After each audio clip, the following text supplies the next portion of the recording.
if you can get the Congress to protect telecom companies from lawsuits, and there's no recourse for Americans who feel that they've been caught up in this. I know it's not intended to spy on Americans, but in the collection process, information about everybody gets swept up and then it gets sorted.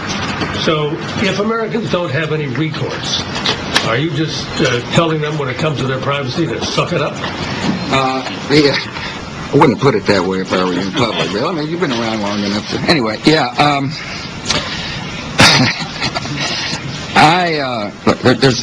If people who analyze the program fully understand that America's civil liberties are well protected,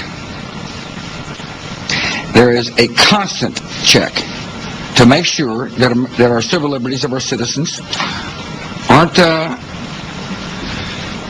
treated with respect. And that's what I want. And that's what all Americans want. And let me talk about the phone companies. You cannot expect phone companies to participate if they feel like they're going to be sued. I mean, these people are responsible for shareholders. They're private companies. The government said to those who have alleged to have helped us that it is in our national interest and it's legal. It's in our national interest because we want to know who's calling who. From overseas into America, we need to know in order to protect the people. It was legal.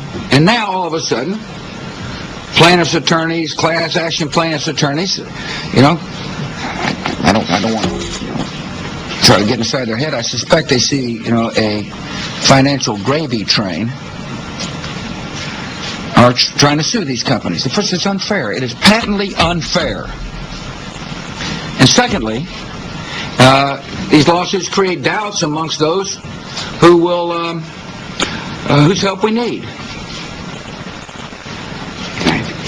I guess you could be relaxed about all this if you didn't think there was a true threat to the country. I know there's a threat to the country.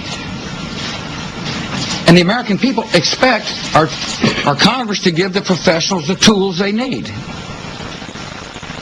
to listen to foreigners who may be calling into the United States with information that could cause us great harm.